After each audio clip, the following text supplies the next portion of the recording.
Good morning. It is Tuesday, July the 20th. I am back in the reading nook, almost at dawn, trying to get in these recordings before it gets very hot. Of course, I have a stack of parcels and a nice hot cup of tea. And I have already opened up that one. So I'm going to switch over to this larger one.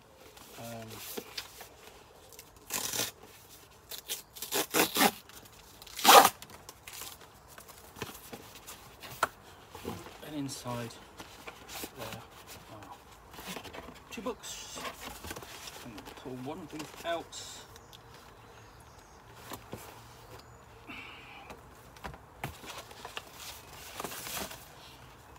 And this is HeroQuest Glorantha. This is published by Chaosium via, and before that by Moon Design. And I say published. It was published basically at the beginning of basically last week. This went out of print, and I am reliably informed that this was the very last copy ordered before Chaosium shut this down. Now, of course, this will be at least HeroQuest will be rebranded as Otherworlds,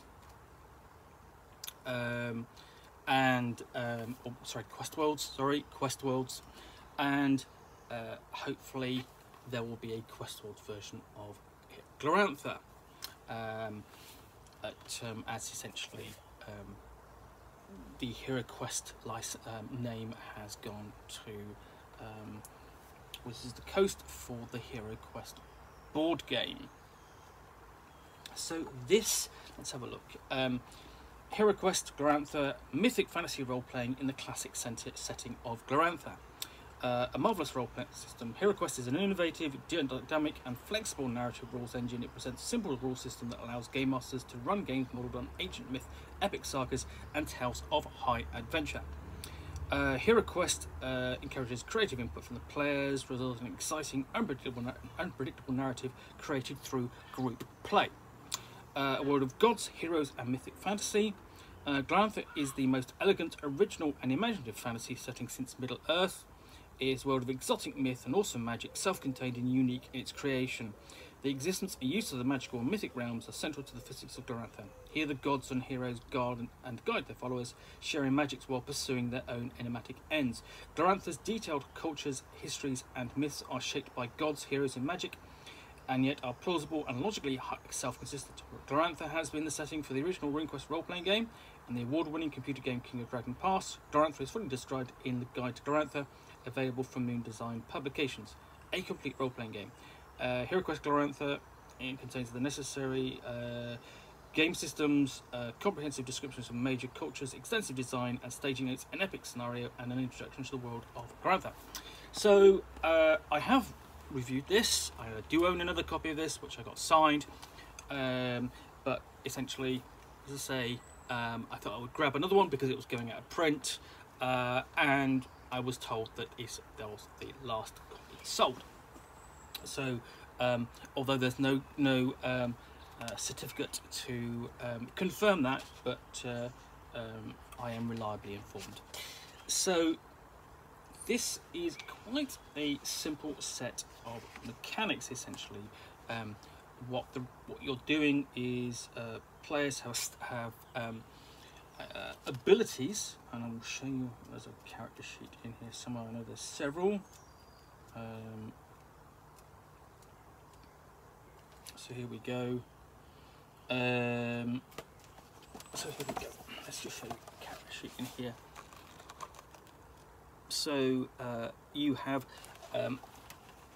what you have is elements like runes, darkness, death, and truth. So obviously that's a humanity, and he will have and then he has things like mercenary, heavy infantry, haunting culture, community, or marketing clan, and these are his keywords. And keywords have values typically ranging between 1 and 20, and you will attempt to roll under that keyword when you will attempt an action, trying to get as high as possible, but within that number. And your value can actually go up over 20, and you can basically, the higher it is, you gain further levels of mastery and begin to essentially reset your die value, as it were. Basically, effectively, what you're doing is you are increasing the critical range. It is so that's the mechanics, but the setting itself is traditional Glorantha. So essentially, you will see in here a lot of images and maps which will be familiar, and this presents essentially as solid an introduction to Glorantha as you would want, combined with a set of rules. Arguably, very easy to understand world from this introduction, and your place in it combined with a clear, simple set of rules. So, you know, you're going through the description of the world, and then we get onto the rune classifications and showing you just how important the runes are, and the runes are figured into the character generation as I showed earlier. So for the Humak worshipper, the truth and death runes are the most important. We have a description of Dragon Pass and its environments. Essentially, this is where the majority of gameplay would take place from this book, although there's nothing to say that you couldn't move away from this area, whether that's going up into the Lunar Empire or really going over to the east and the city of Paris. And we have a complete timeline there, nicely detailed, which sets everything up, and you go on to creating your hero, and through your abilities and keywords and breakouts, which are basically sub keywords. So you might have you know, clan warrior at 15, but you might have stalwart spearman at 17, and so on. So essentially they represent specializations,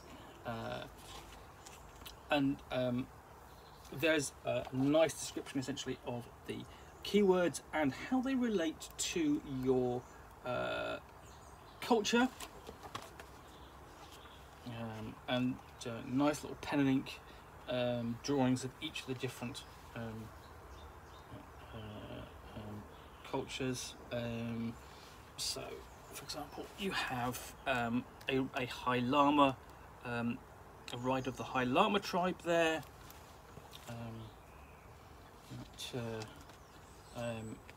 Essentially, the son of a friend of mine described llamas as special edition sheep,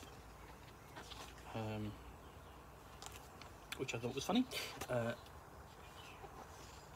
And we also have things, there's certain different roles that you can take. I mean, basically, roles in the sense of sort of like what do you do in the tribe that you belong to.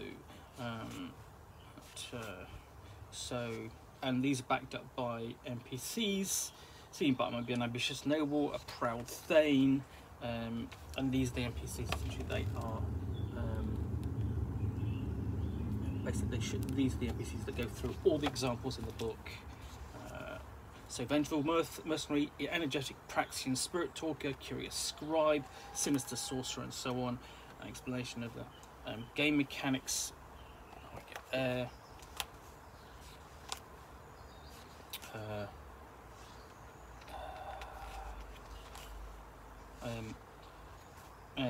So nice touches essentially is that this is really, I mean, where HeroQuest Roleplaying Glorantha is set in 1625. HeroQuest Glorantha is still set a few years beforehand, in the mid 1610s, and so we've got the timeline earlier, but here's the defeat of Starbrows Rebellion, nicely illustrated and explained below. Basically, just give me like a thumbnail description there.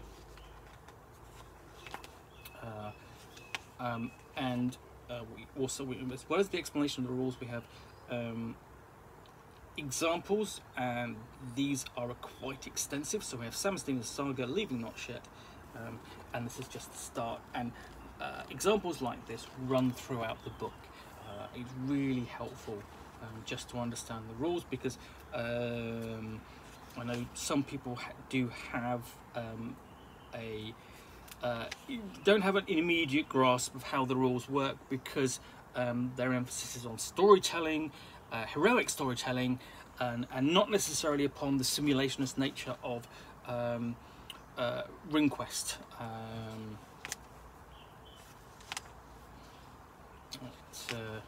So yeah, and also it's a little bit different to Game Master, essentially, as the sort of essentially the beats of the story reflect essentially a lot of the difficulties of the roles, and essentially as the story ebbs and flows, rises and falls, and building up into the climax, the difficulty changes.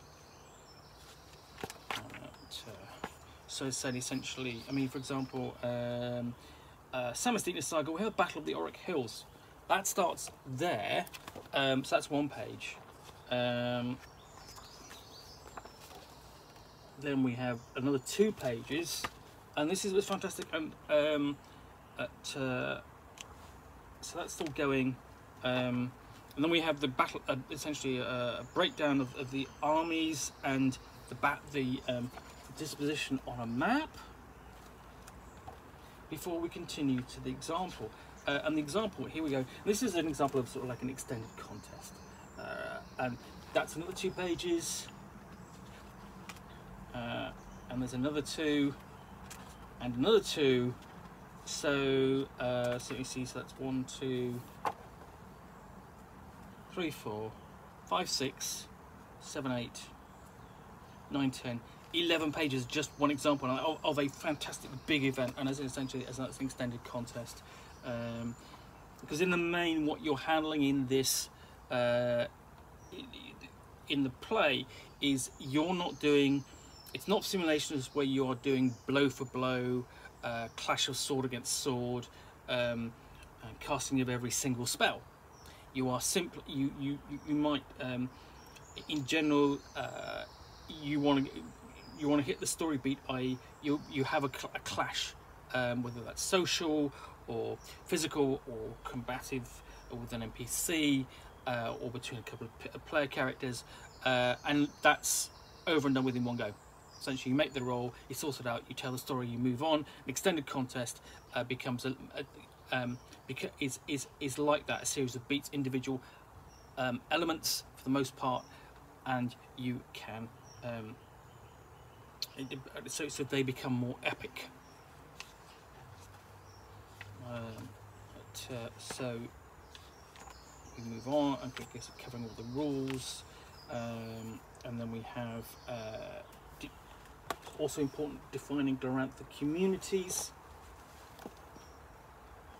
and so defining things like wealth, communication, and so on.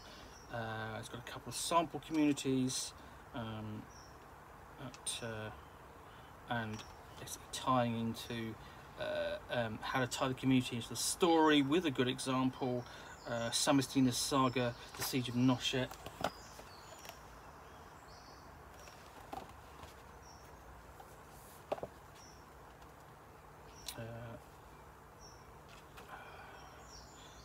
And we have a discussion of magic and cults.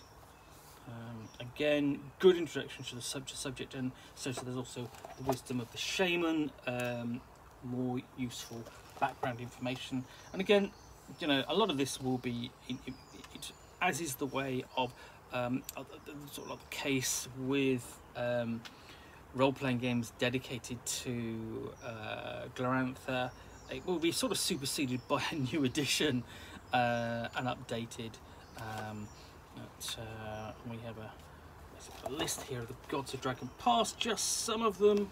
and a quick description of what they are. And then we have more detailed explanations of each of the gods and their cults. And again, when this came out, this is a fantastic resource, because basically plenty of background on each of the major important cults. So we have an elder here, you're covering mythos and history, the runes, life after death, the nature of the cult, and so on. And a lot of us will be familiar to Glorantha files, but in essentially just over 4 pages, just a sort of like under 4 pages, it gives a lot of background into the cult, and then it's essentially discussion of initiates and devotees and some feats that a priestess or member initiate of the cult might learn. And then it does the same for Glorantha, and there's a bit more here essentially, because it also deals with who the 7 Lightbringers are, the famous Lightbringers quest, probably one of the most famous hero quests, performed originally performed by the gods, the Lightbringers, and then since attempted and performed by groups of heroes and hero questers ever since. So it does the same thing for Isaris and Humat, presenting information upon information, steps outside of Sartar, essentially, and also discussion of Waha, and so on. And that's only just a few of the cults that probably you would have more always would have been appreciated, but I mean, there are plenty of source books which deal with the different cults, but obviously there will be the new Gods of Glorantha volume coming out in the relatively near future, and that will cover everything. It is quite an extensive book. We've got Lancor Mai as well.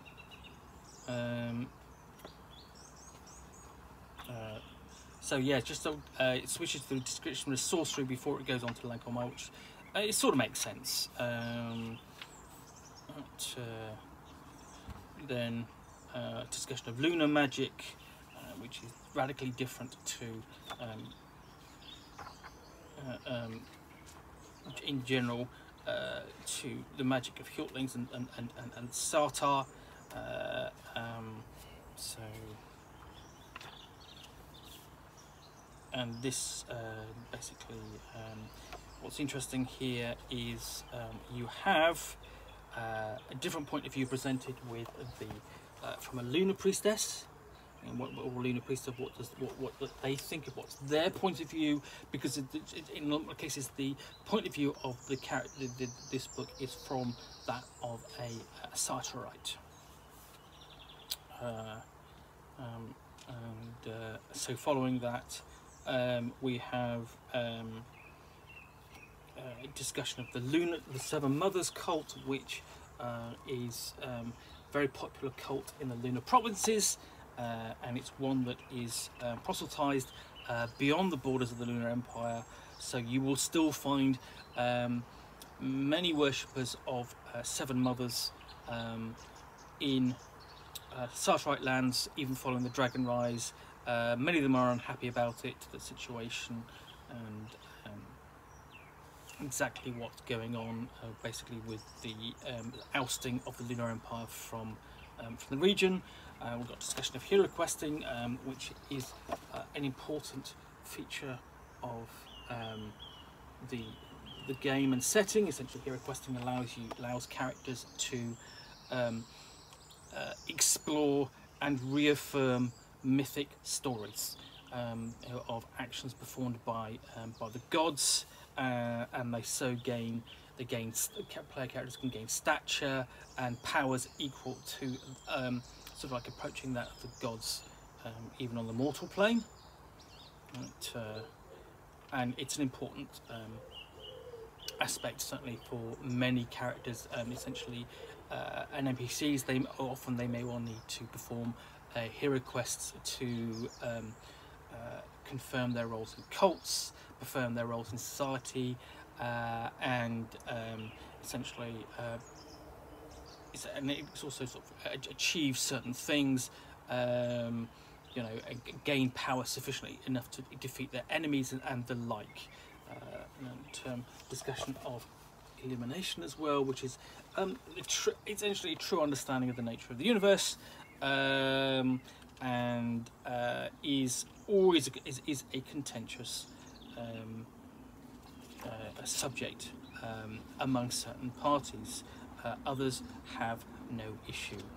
Discussion of Glorantha creatures, so obviously basically comparison of trolls. A nice picture of dragon newts there. Of course, that's been used elsewhere, and then you can basically give a guide to gaming Glorantha, and creating adventures, themes, and so on. The appendices cover you've got a calendar, discussion, and so on, and things like languages and other Glorantha material and the like, and tables at the back. So that is HeroQuest Glorantha. Now, obviously, this is out of print, and for the main part, it will be superseded by another version of this at some point, essentially a rebranding. But if you find a copy of this, I do recommend it. Honestly, this is a if you want, I'm going to say absolutely right. If you want to get into Glorantha, there is the core rulebook. There's the quick start, the broken tower. That gives a nice introduction. Even better will be the starter box, which will be due out this summer. I played through the scenarios in that, and they are excellent, and it's a lot of fun.